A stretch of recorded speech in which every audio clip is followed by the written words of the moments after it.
something about you and me just sitting around talking sheets.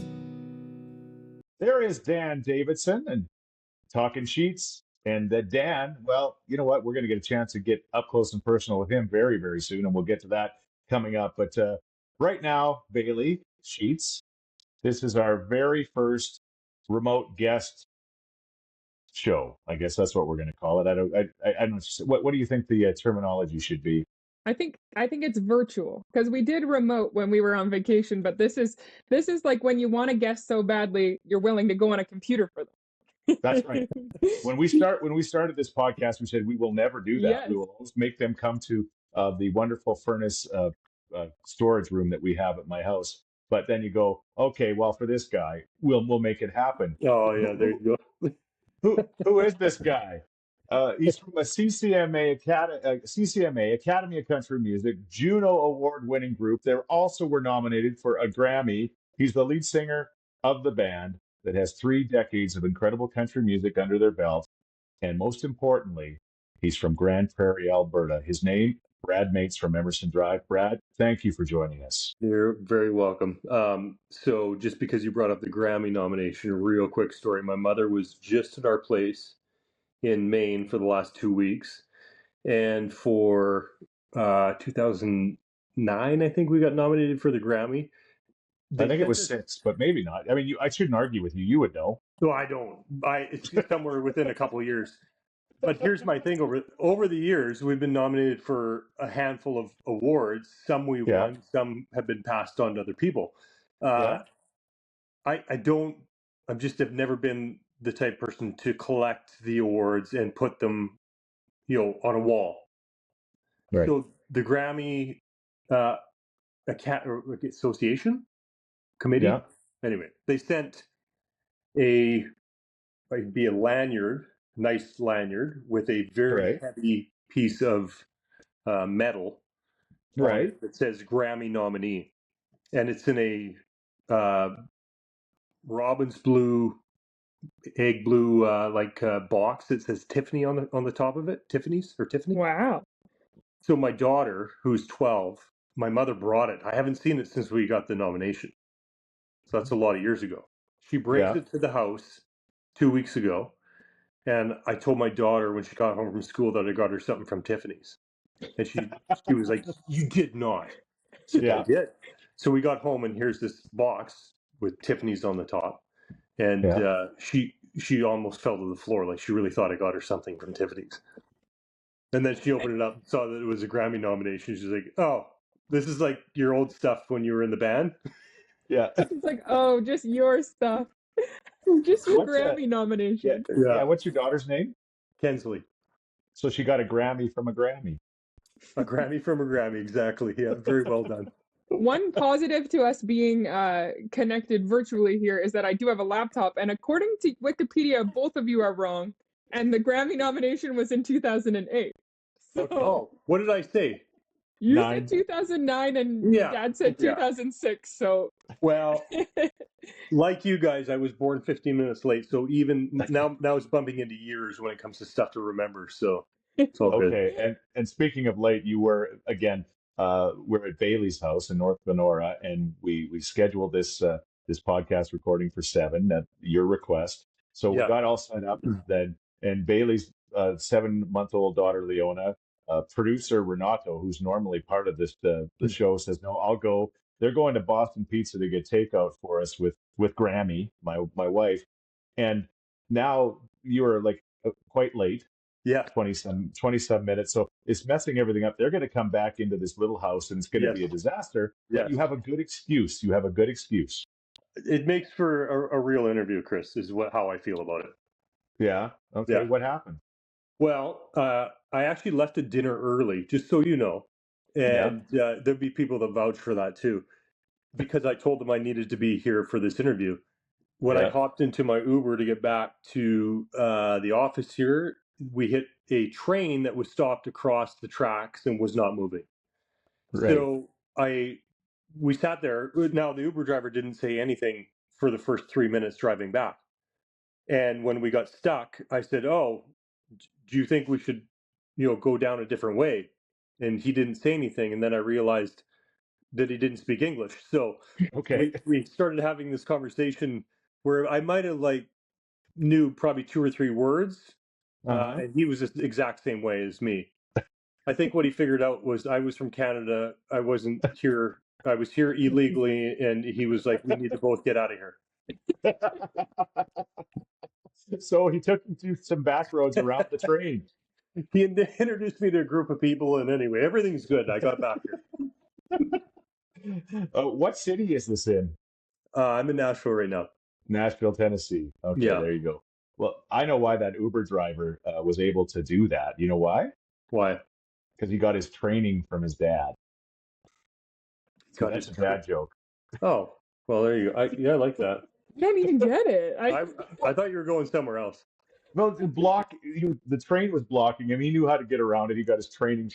Exactly. Yes. Yeah, I get it now. Okay, I'm sorry. Anyway, thank you for joining us. Let's start here first. You're going to be coming on May 7th, right? No, 9th. May 9th. Oh my gosh, the dates are all blurring together. It's May 9th. Yeah, it is the 9th because I screwed that up like 30 times today when I sent you that video off my phone. For the love I know of it is the country. 9th. Yeah. For the love of country, it's going to be an amazing event at Midway, and we're recording this just before tickets go on sale. And get them at Ticketmaster. Hopefully, there's none by the time we release this, but please check. Please come and support this great show, and we're going to talk about the great show coming up. But let's talk about little Bradley Mates growing up in Grand Prairie, Alberta. What was that like? Oh God, that's tough, Chris. I guess if I can look back now and be honest with you, it was probably the best place I could have grew up, knowing of all the different towns and cities that we've been able to travel across and through over the years. I've said this from day one when I kind of left home when I was 19. Really, was the community of people in that region is still a huge impact on kind of who I am today. And it's very hard to find. Things have changed obviously over the years, but that sense of living in a cul-de-sac where you had a neighborhood block party once a year, you knew everybody.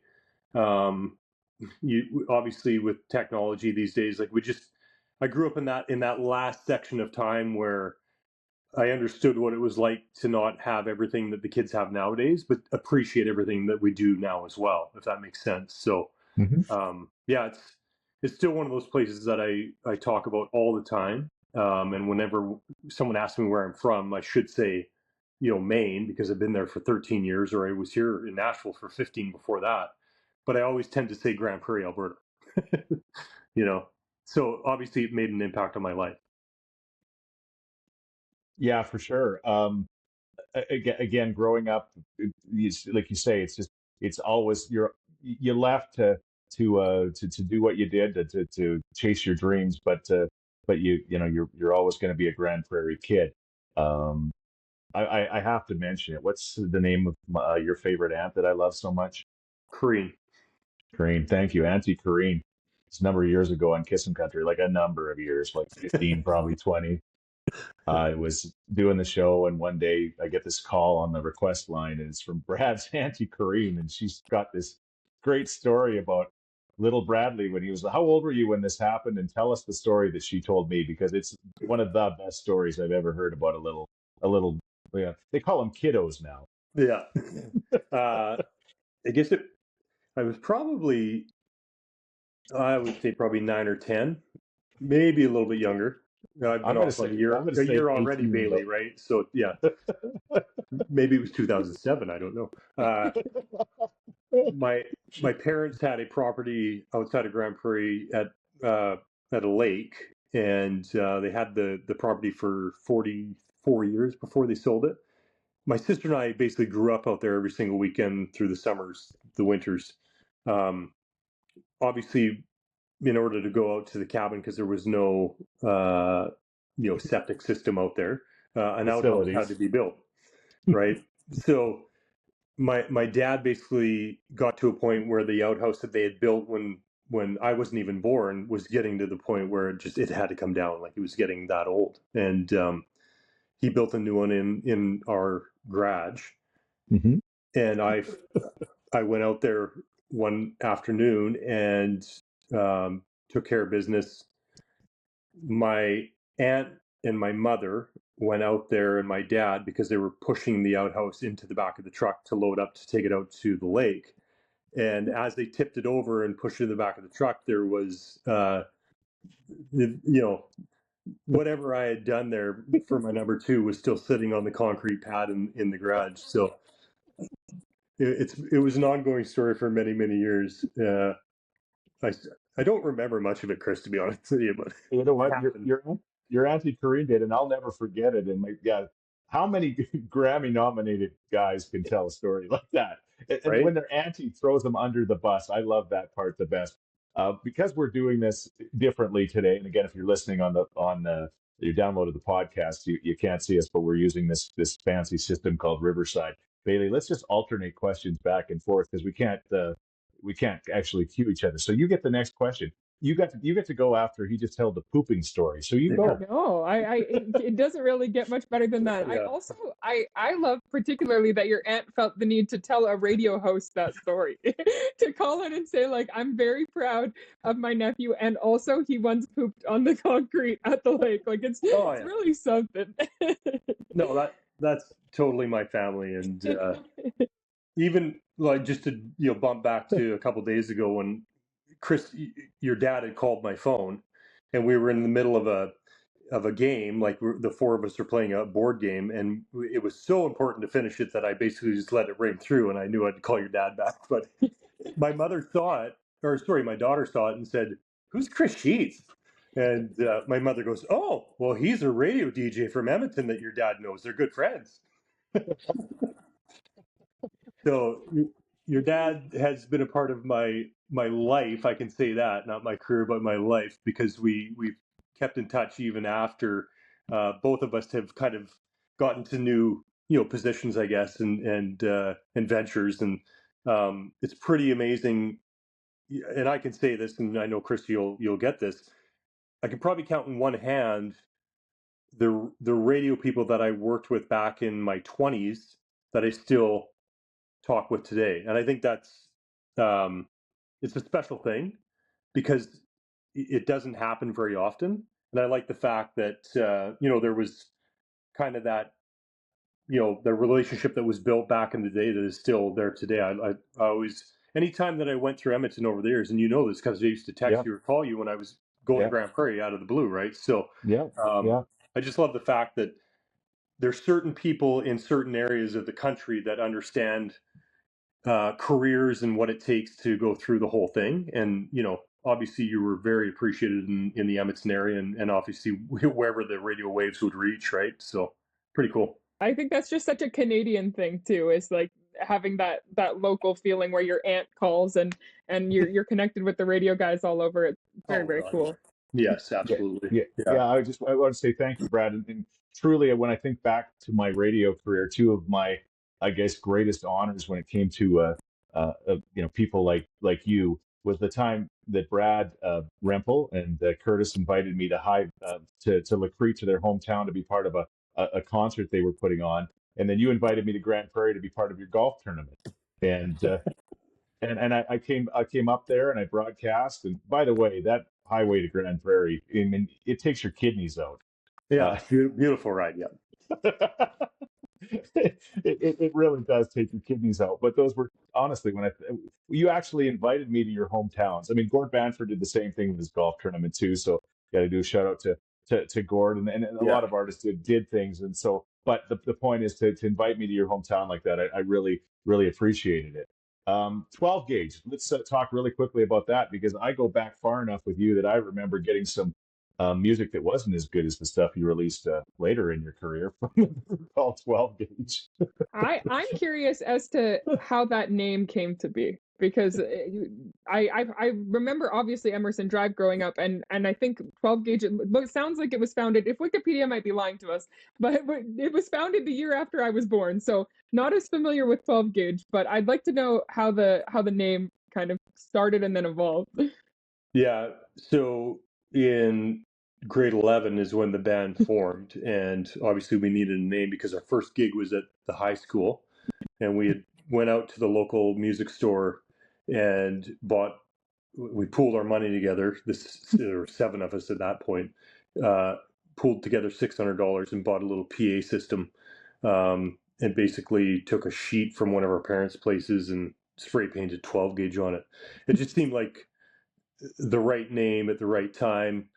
Fast forward a couple of years, 12 gauge basically became this image of the 6 or 7 of us in long, oil slicker jackets, Yes. belt buckles that said 12 gauge on them, cowboy hats, Yes. starch shirts, you know what I mean? Like the whole bit. And we got to a point where, I can't remember if it was 98 or 99, but we found out that there was another group in the US that was called 12 Gauge. It was a rap band, or rap group. And we knew if we were going to obviously keep the career going, we were going to have to make a name change. So that's when we decided to change it to Emerson Drive, which is a road called the Emerson Trail outside of Grand Prairie. Just something to tie with back home. But yeah, 12 gauge, there's a handful of people that remember those few years. It was basically the high school years of figuring out what the heck we were doing because, we didn't know either. But it was probably the best times if I look back now on, just that whole idea of like starting something and it turning into something bigger than you thought each year, and that didn't stop. Still hasn't, to be honest with you, after almost 30 years of doing this, is like, how does this keep going and why does it keep going? And I guess you can look back after each year and kind of pick the different points where, stuff happens to keep moving a career forward. And I can look back on each year from the very beginning and just see kind of what happened and why, 12 gauge continued on and turned into Emerson Drive, which turned into, the career that, the band has had. So I don't know. Still today, I shake my head to think that you can have a career in this business that lasts 3 decades. Because when I was your age, Bailey, the Nitty Gritty Dirt Band was one of those groups where I remember getting their cassette. I think it was in high school. It was 20 Years of Dirt, I think the album was called, right? Yeah. So yeah, that kind of thing, fast forward all these years, man, oh man, I'm one of those, guys in a band that can say that I've had 20 plus years of dirt as well. And it's been truly amazing to live. This isn't the right place to go with this, but I have to go here because I got to get this answered once and for all. What was the name of that place in Grand Prairie? Emerson what? Trail?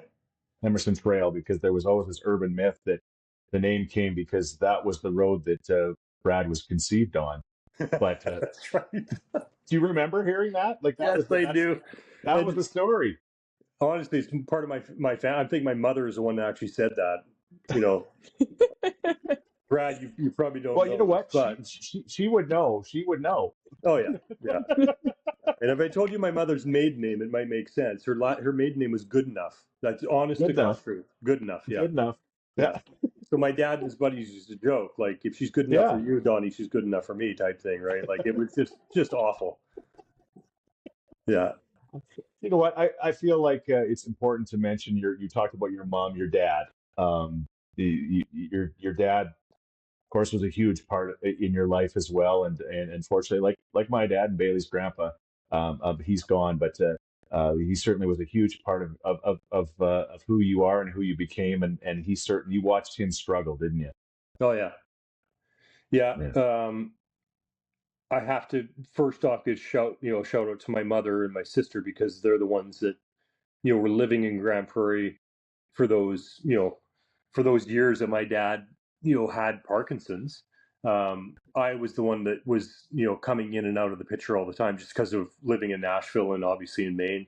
But my mother is an incredible woman for being able to be by his side for the years that he probably should have been somewhere else, right?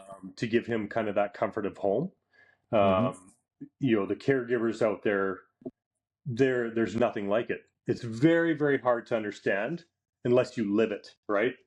So yeah, it's incredible. So I have a tremendous respect.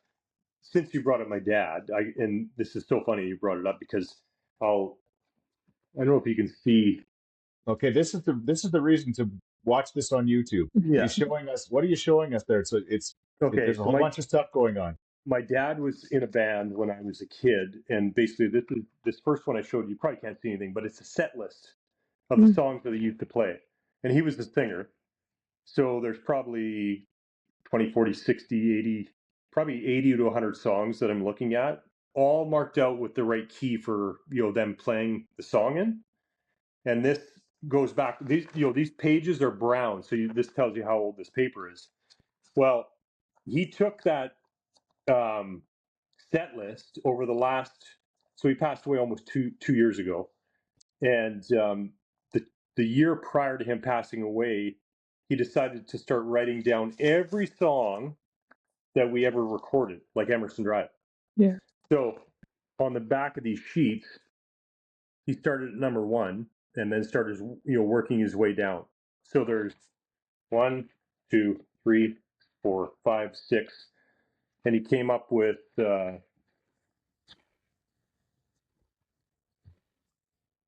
40, 80, 74 songs. That you did. Yes, and here's the thing that gets me, and I wish you could see this better, but as you get further to the point where he was, there wasn't much time left, you can see the writing, like on the paper, and how it started getting, to be a little bit messy, and some of the words are wrong. But every single day, Chris and Bailey, like, he woke up and he would sit there and try and find songs on their Alexa and write them down. And up until the last day that he passed away, he was still hopping on a computer like this in the hospital, looking up Emerson Drive content. Like, he was the so guy proud. was the biggest fan in the world. Yeah. It was truly amazing, and I'm glad that I could give him that piece of what he lived for a handful of years. Because he used to tell me that he's like, you've got to keep doing this because you're doing something that there's so many people wish they could do.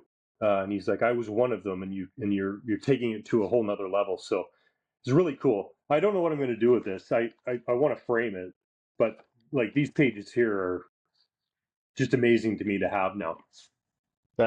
Thank you so much for sharing that, and a reason to watch this on YouTube to see it. If your father was here right now, what would his favorite song be? I'm going to guess it would be A Good Man, because it sounds like that might have been his theme song. Yeah, I probably agree with you. I think when Moments came out too, like, he was a music guy. He understood music really well. I think the idea of when you have a song that connects with people like Moments did, that's a special time, right? And it's very hard to recreate those songs and those moments. So that definitely was one of those that he understood was kind of a special time in our career. When you talk about that song, I'm sure you've had people even now to this day reach out with stories and things about that song. Can you talk a little bit about sort of the emotional impact that has had on you personally?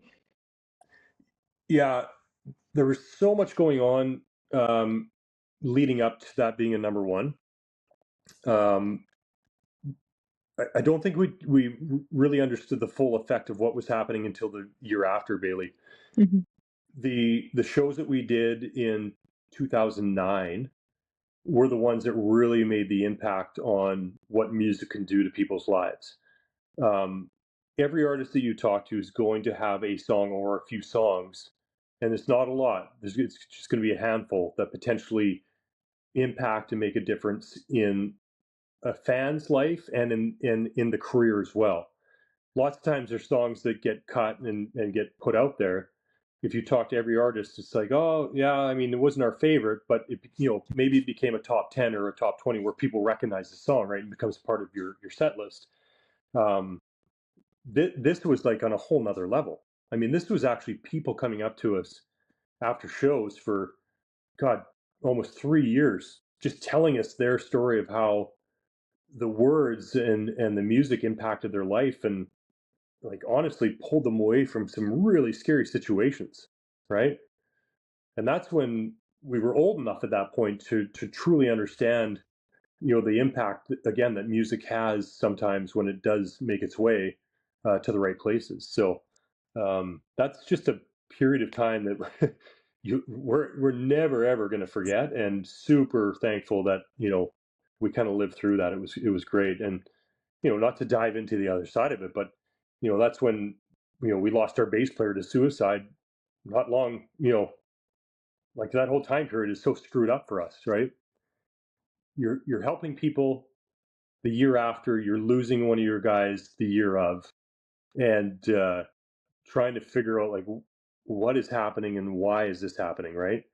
So that it's interesting over the years now. The first, I'd say, 3 years after Patrick passed away, you talk about it all the time. It's wonderful because people want to hear your story, and I think it's great to talk and listen. And now I look back on it, and it's like it seems like it was 30 years ago. It's crazy, right? But it was, again, such a important part of our career, and I think as individuals growing up, to truly understand how to listen to what's going on around you versus all the talking sometimes. I think we can all relate to that nowadays. Like it's really hard to not get fed something from both sides of your head, right? There's just so much content out there. So I don't know. It's again, it's an important part of life. It's super sad, but we got to see the silver lining on the other side of what it did to help people in a big way. Sorry, that was a long explanation on that. No, you know what, No. Brad? Thank you for this. This isn't like tell us about your current song. I mean, this is what we're looking for, and this doesn't surprise me because you're just the next level human being. I was going to tell you moments. We probably should have asked your record company for permission, but I used it for years. With our Hope Mission Radiothon, where we raised money for Hope Mission, it was like literally the one of the songs that we played all the time, and we put the stories of people that struggled with addiction and mental illness, and what why they were where they were, and that song literally raised millions of dollars for us. Like it literally every time we would play it with stories, nothing made the phones ring quite like it. And when I think about that song, I think about our event coming up on May 9th, when we're raising money for Alberta Dreams, which helps seriously and chronically ill children all over Alberta, including Grand Prairie. Yeah. And that song is going to be perfect for that night. And you're going to play 4 or 5 songs that night. And if that's not one of them, I'm just not going to let you leave the stage until you play it. So no, I just added to the set list right now. So I'm glad you brought it up. Okay, and thank you for that incredible, powerful thing. And I was going to tell you, over my 35 years at Kissin', I had almost every artist come in and play acoustically, and I think even Taylor Swift did, for example. I mean, Keith Urban, all the biggest stars came in and they played in the studio. This was all before they were big stars, of course. When Luke Combs came just before he hit, and I went to the front door of the radio station, and it was just him and his guitar. And I opened up the door and I said, "Hi, Luke, I'm Chris." And he said, "Hi." I said, "This will be the last time you'll be in our radio station." I love it. Yeah. Because I said, you're not going to be coming through the doors of radio stations very much longer. But the reason I bring that up is I have an absolute core memory of you guys coming into the Kissin' studio, and when Fall Into Me was just being released, and you did it live, and you had, and Patrick might have even been there. I don't know if he would have been, but he was playing kind of on just a box, and he was using that and it truly was, in all of the live performances, and there would have been hundreds over the years that I would have experienced in that studio. It is by far my favorite of all of the live appearances that I've ever heard in that studio. There was something magical about it. I recorded it and I played it. I played it over and over and over on the station because it was just so good. That's awesome. Well, I appreciate you saying that. Yeah, I don't know if you're able to do that one, but I was I'm gonna just say saying. I really like that song a lot too.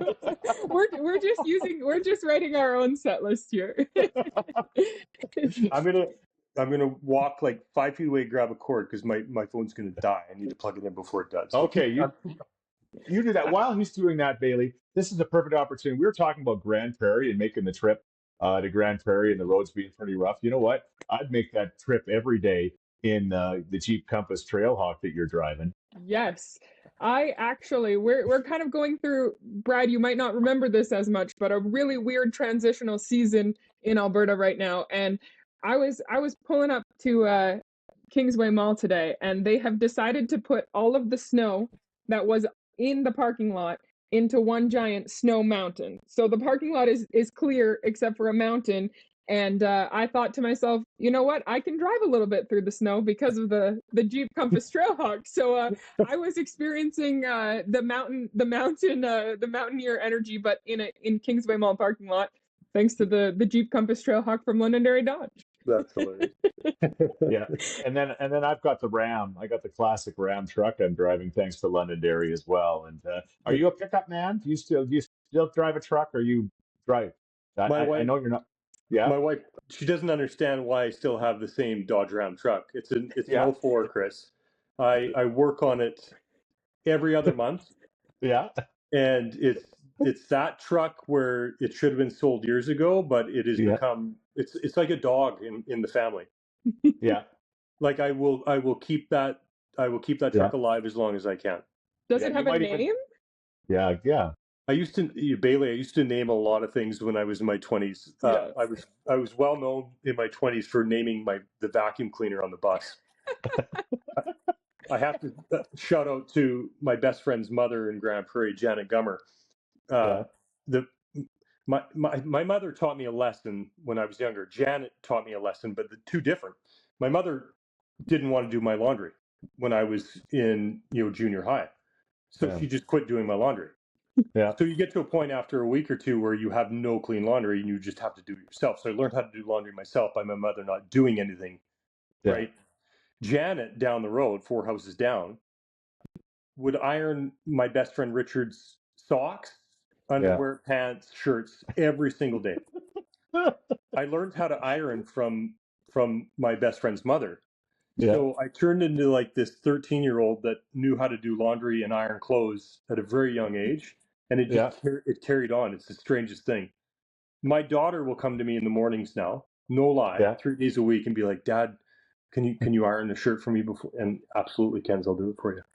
You nail it. Great skill. That is a good skill to learn, especially a 13-year-old boy. Like that is Anyway, something. I've been married 15 years, and I swear, like part of that is because of my skills of being able to clean, thanks to Janet Gummer. Okay, here's my question for you, and we're going to get to your family and being married and all that. But if you had to choose a last name, would you rather have Good Enough or Gummer? Yeah, yeah. There's some stories, Chris. I don't know. I think it's two interesting last names for sure. Yeah, And Janet is married, right, or was married, so she yeah. she she married into that name. So She there you did. go. Yeah, yeah. She was a doll, DOLL Yeah. before, and going from doll to Gummer, you would think, you know what? I think I might keep my name. These are names that can only exist in Grand Prairie, Alberta, I think you're truly. right. Yes, couldn't agree more. Let's talk about the family. Let's talk about the wife first. Is that why you live in Maine? Is because of her? I mean, because she'll probably hear this. Yes. Um, I screwed up a lot of years ago when I first met my wife and we started dating and then we're getting serious. It was, as you know, the right thing to do is to bring your potential fiance up to your hometown to meet your parents, just to make sure that they kind of are like, yeah, or yeah. So she came up and we got off the Air Canada flight, as you know, and most people do in Grand Prairie. This is quite a few years ago. Um, you basically get off of the airplane onto the tarmac and walk in. Sure. Yeah. Well, we were up there for Christmas for 2 weeks, and it was -40 for 2 weeks straight. Like it was that deep freeze where it just lined up. Yeah. There Am you I are. back? Yeah. Yes. Okay. So it's like 40 below for 2 weeks, and So you didn't hear me what I just said. No. That was my wife calling me. Chris, your wife was. my wife was calling when everything shut down. She was calling. She knows something's going on here. You know what, Brad? I can say this to you because I've been married almost. It'll be 33 years very soon. They've got these heebie-jeebie feeling powers, right? I'm not going to call them witches, but you know what I mean. I just realized I haven't talked to her today. That's probably why she's calling. I don't think that makes her a witch. I think that makes her a good partner. That makes her a good partner. Take that back. I'm gonna take it back, but I'm just gonna say they have this weird, like, they got this weird power. It's not witchy. It's not witchy. It's like angel-y. Intuition. It's intuition. Women's intuition. Yeah. So to wrap up the story was 2 weeks straight minus 40. I remember the first thing she said. My mother still remembers it. She's calling again. She's calling again because I keep hanging up on her. She's like, No. She thinks something's wrong now. She's like, Brad's got a girlfriend. This is the best. Who are you talking to? I just explained to her that I'm trying to do an interview, and my wife is one of those that has to explain to me what was happening. So I apologize again for taking 25 seconds. Oh, no. It's all good. No. Super weird. So let me guess. She said, I am never living here. Yeah, the first thing, she took her first breath in on the tarmac in Grand Prairie, and I'm not going to say this over the podcast, but she's just like, are you kidding me? How do you do this? You should have brought her in August. I should have. You're absolutely right. I just thought, it being magical time of year, because Christmas I love, and it completely worked against me at that point forward. We visited a lot, but buying a house probably never going to happen. How did you meet her? This was before Tinder or anything, so you met her the old-fashioned way in a bar. Letters, and it was great. I had met her through. God, this is a story, and we don't need to even go down it.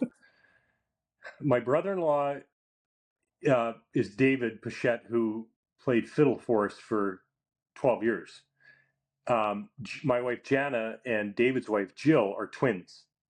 I met my wife through my wife Jana coming out to watch us play in Florida, and I had met her that night. She seemed nice, pretty.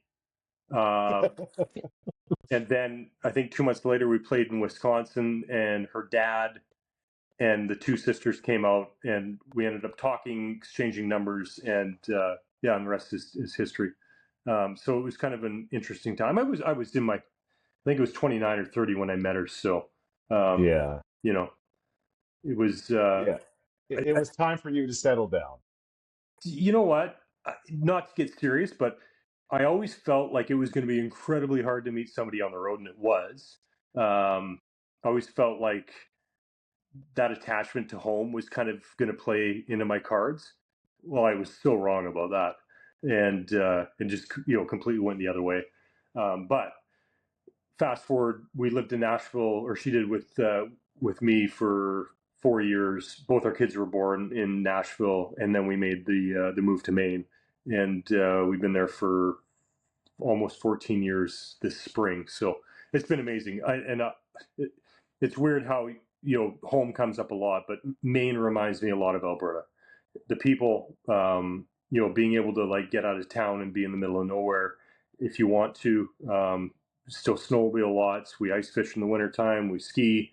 The summers are great. The difference between obviously growing up in Grand Prairie being landlocked from ocean is we're 40 minutes from the water now, right? So it's been a great move for our family, and the kids are thriving, and they're very smart. Thank God that they have my wife's genes. They're probably not going to be musicians, which is great, and life's good.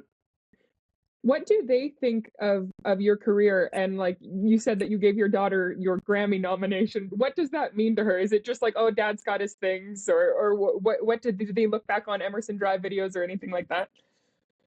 So my daughter is a huge Taylor Swift fan, and Yes. you know, as most young girls are. Bailey, there's video and photos of Taylor and me singing together back in the day, because Taylor was on the same, we were on the same label for a few years. We didn't realize that Taylor was a Emerson Drive fan, you know, when she was younger. She came onto the bus a handful of times when we did shows together and asked if she could come on stage and sing Fallen to Me.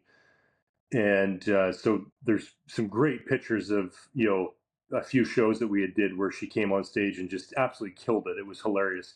Danica and I'll never forget it. She came on the bus and we're like, okay, she's probably gonna have to bring, you know, words up on stage. She knew every single word and absolutely nailed it. And just, you know, just a super sweet person. Back in the day, I obviously haven't kept in touch with her through all these years when everything blew up. But my daughter thinks that it's a, you know, an AI, you know, picture of her and I. Yeah. You know what I mean? Like, she's like, no way.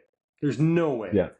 That is quite possibly the coolest thing a dad could have ever done. Like to a young girl, like that is pretty. You're like, oh yeah, I sang with Taylor for a while. We hung out on the bus. Like that is crazy. Yeah. The problem now is like the Eras tour, obviously, that rolls through. So she's like, I really want to go.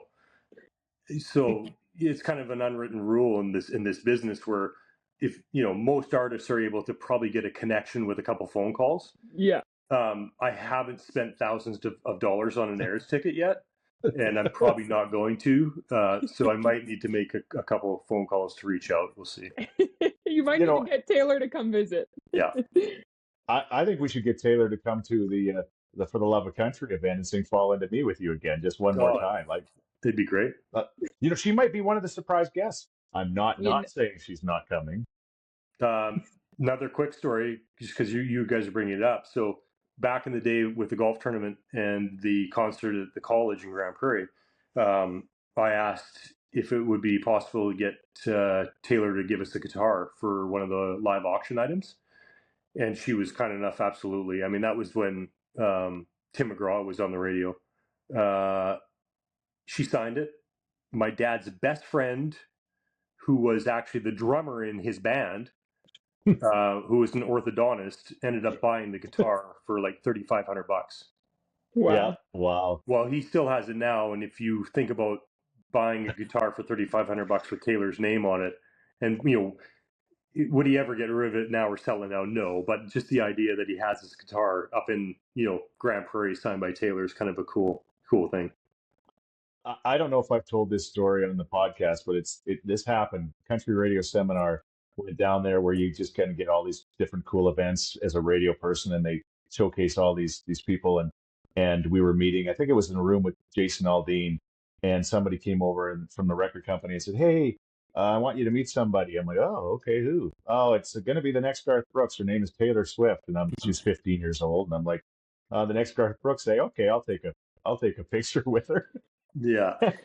And she's turned out to be not the next Garth Brooks. Like even Garth Brooks, you know, I mean, you know, there's no comparison just in the fact of the world dominance that she's had, right? It's just, so I'm, you know, every once in a while they're right when they predict these things. I guess that's what I'm saying. And the nicest, sweetest girl, like you met her many times. "I'm Taylor, and, you know, can I have a hug?" She would say the same thing now. I believe that, right? Yeah. Yeah, exactly. I agree. Yeah. You were showing us that sweet paper that your dad had made. I was going to actually say that he was kind of creating your own Eras tour there. The Emerson Drive Eras tour is what he was chronicling for you with every song that you have ever made. It's so cool. So I sat in the theater with my daughter through that whole experience for 2.5 or 3 hours, whatever it was. And, you know, just you guys saying that, like, I can't even imagine trying to get up, you know, dressed in different outfits and stuff. Danica and I, can you imagine that? Because everything that Danica would wear would have to be tailored because it's so short, right? So, like, it'd be a nightmare. The Emerson Drive Eras Tour. I don't know. It's not a bad idea. It might have to be called the Moments Tour. The It would make more. Moments. It would make There you more go. sense. Like it. Yeah. Well, you know what? Let's talk about this is not this is probably not a good subject to bring up for you right now, just based on when we recorded this and the way the stock market's going. But your finance job, how did you get into it? Why did you get into it? And what are you doing with that job? I mean, all your questions are like hard to like put into, a quick answer, right? They don't have to be. This is No, a I know, but podcast. I'm not going to go on for forever. Bailey reminds me that we've got all the time in the world. Like being a radio guy, maybe it doesn't sound like it, but she says you're always kind of trying to keep it moving, because that's what Yeah. we did in radio. Yeah, This totally. This is a conversation. We might have a 7-month-old outside, and it's pretty cold out there, so we might have to speed up a little bit. And she probably needs. And a concerned wife who hasn't talked to her husband all day. Yeah. Yeah. Hey, He might have to call his wife. both of our spouses. I get it now. Yeah. Exactly. But go. So 10 years ago, I had a guy in Maine who was a family friend of Janet's side of the family who owned a financial services company. He was a short Frenchman. He just passed away a few months ago, but he was a big influence on me getting into the business. 10 years ago, we'd golf together in the summertime, and he'd always be like, Rabbit, when are you going to get done that music thing? And I'm just like, his name was Dick Kudamash. And I said, Dick, I don't know. I said, things are going pretty good still. I think I'm all right. He's like, whenever you get done doing that music thing, you got to come work for me. And he kept on for a couple of years. And this is no word of a lie. When I was 28, there was something inside of me that was like, I've had an amazing run with a band that started in a garage in Grand Prairie, and now we've had a U.S. record deal. We've had songs, nomination, won awards, and I'm only 28 years old. 28, by the way, was the most amazing year of my life. And if my wife watches, probably right close to it is 31, and then when our kids were born. But 28 was this year where it was the best of everything that was happening.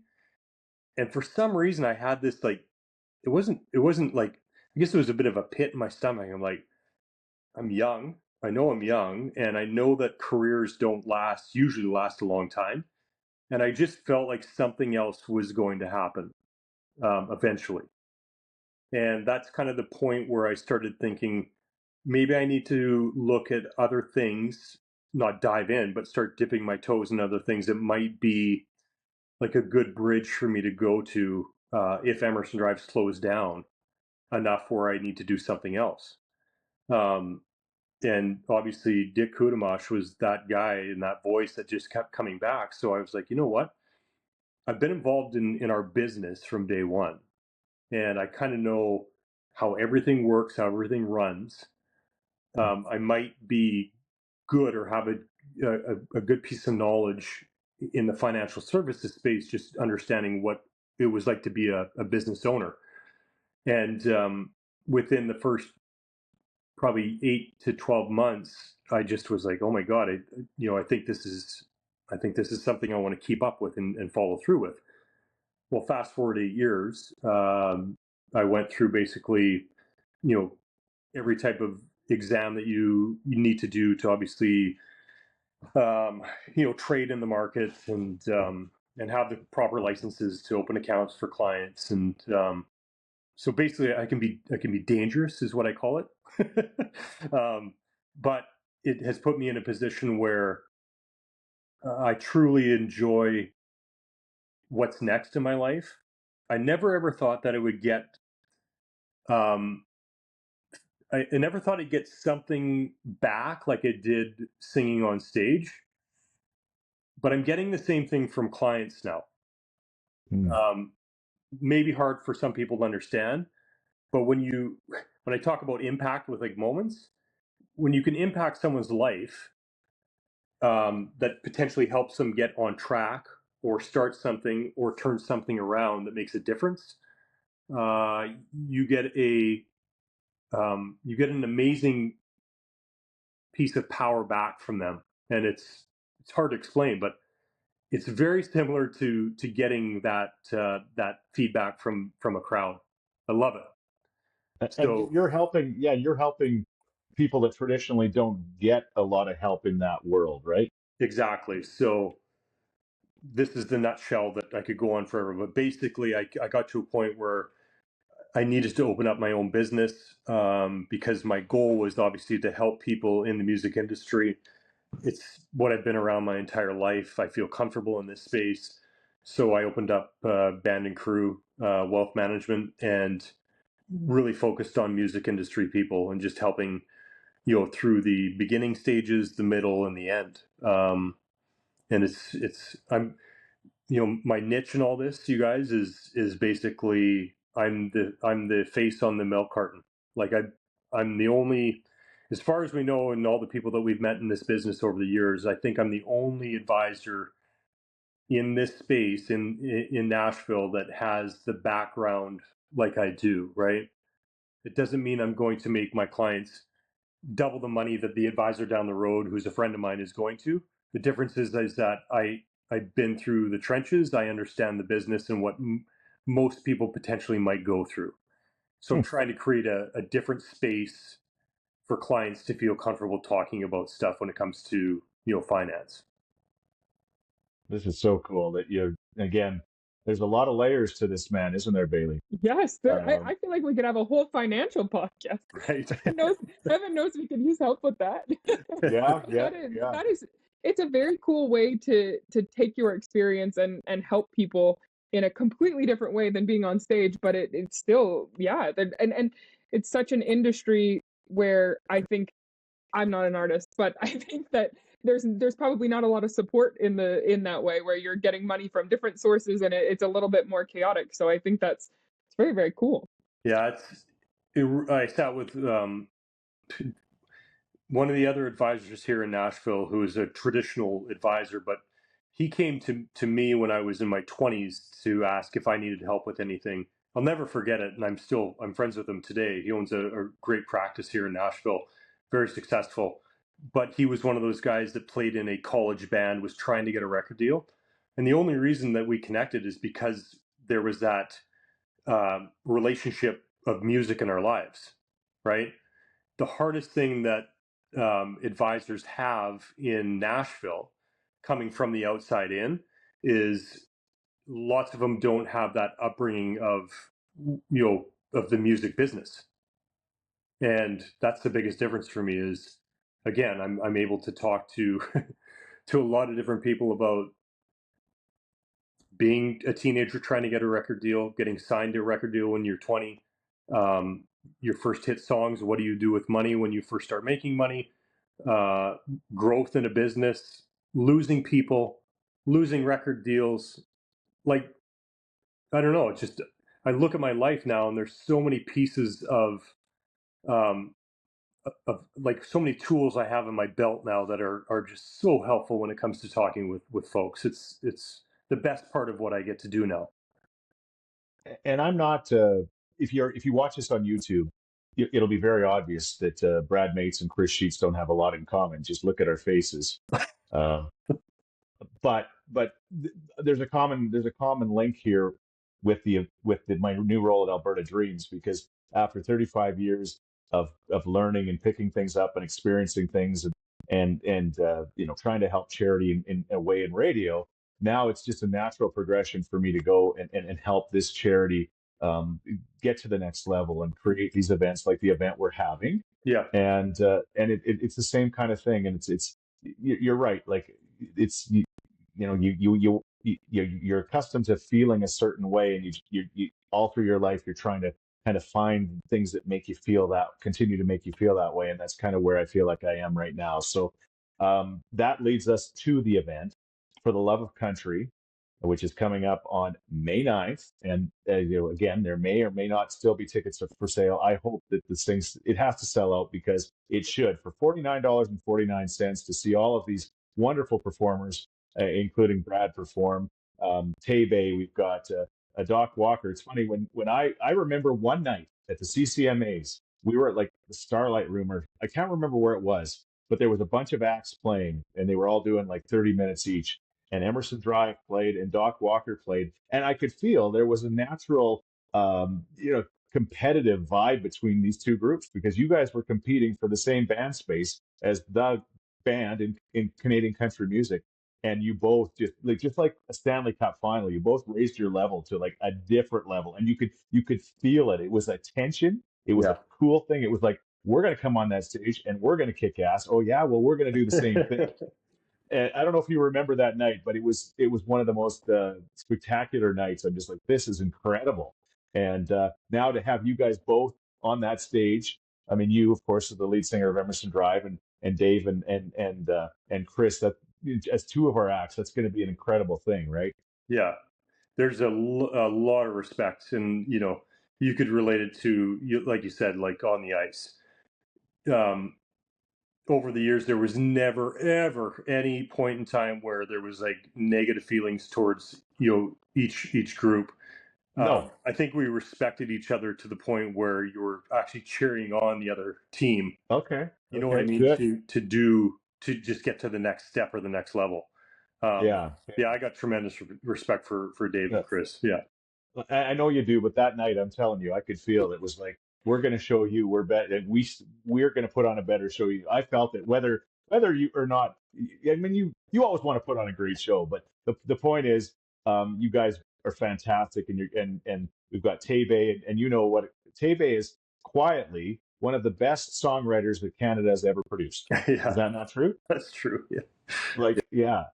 And his performance is amazing. Yeah. And we've got Dan Davidson. I know you love Dan. Yes. You've had a chance to experience Wild and Wacky Dan and Morgan Kleiber and some special guests that will be announced. So it'll be great. It's called For the Love of Country. You're in the States now, you know, and you've got American kids, an American wife, and American clients, important. And American clients, and honestly, I love America, and I've said this a million times. I love America. I don't exactly. We try not to go political on this thing. I don't really like, you know, exactly the climate we're in right now. So as Canadians, it's just, you know, we want to celebrate what makes us special, what makes us different, and Canadian country music does, and raising money for charity. There's no country in the world. You've done your golf tournament for how many years? And you've seen Canadians will open up their wallets like your dad's best friend who bought that $3,500 guitar from a nobody at the time. Yeah. Yeah. Right. There's nothing like Canadians when it comes to raising money and helping out. Do you not agree with that? Yeah, it's tremendous. I've obviously experienced that in my life, you know, with the band and the fundraising we've done.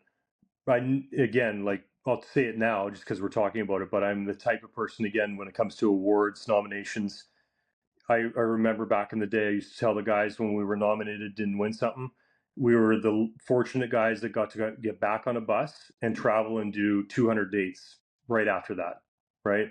That was an impact that made a huge difference on our career. Not a lot of people were able to do that. When I look at the fundraising that we did for those 7 years, and the awards that we got nominated for and were won, all that stuff sits at my mother's place. I've never been the guy to hang it on the wall. I don't know why, but I don't, except for the Tiffany, you know, box that's now at the house. The U of A hospital has just over $1 million sitting in an endowment fund for research for Parkinson's. Not a lot of people know that. The college in Grand Prairie has a nice endowment fund that sits there for scholarship money each year for kids. That to me is stuff that I feel is I know it's an impact on community, and but more so the stuff that I'm probably going to take with me more than anything, because I know it's a big deal for a lot of people. Not for me, but for a lot of people. And when you're able to harness those handful of years when you're able to do this stuff and raise money because of what you're doing, because your profile might be at that stage where you can draw people in and sell tickets, why wouldn't you do it? That's going to be more important in your 50s and 60s and 70s and a legacy than a number one song that was, you know, done in 2008. Guarantee it. Trust me. Yeah. And I've been there. I'm in my 50s, and I said goodbye to my radio career. And at the end of the day, it wasn't CCMA awards. It wasn't any of that kind of stuff. It was, you know, it was just the impact you hope you can make on people. And we're going to make that coming up at this event and we just absolutely are thrilled that you're going to be a part of it. When I reached out to my friends in country music, and I reached out to a lot of them, I knew you were going to come. I just knew you were going to come. I knew you were going to come. I knew you didn't really even ask when the dates were, what was the deal. I was just like, okay, I'm in. And of course you are, because Brad Mates, you're a good man and you've had your moments. And we're going to dedicate this podcast to Mama Goodenough and Janet Gummer. There you go. Love it. It's awesome. We can't wait to see you on May 9th at Midway. It's just going to be an absolutely incredible night, and it's going to be just a night that if you're not there, you're going to regret you weren't there. I guarantee you that. It's going to be so special. Yeah, we're looking forward to it, and obviously when I saw you called and brought the idea up, I mean, I'm all in for stuff like this. So I'm excited to get back up to Edmonton. I know there's going to be a lot of people there, and obviously community is going to rally around this like people do all the time. So it's going to be a great night. Fantastic. Brad Mates, everybody. Yeah, thank you for joining us. Thank you for getting through the train to get here. Thank you for ignoring your wife's calls. We really appreciate your time. You bet. And please tell her I was joking about the witch stuff. I don't. Sometimes I'm not good with words. Intuition is the word you meant. Yeah, or witch stuff, whatever works. Right. Even when we got nothing to talk about, there's nowhere I'd rather be. 'Cause there's something about you and me, just sitting around talking sheets.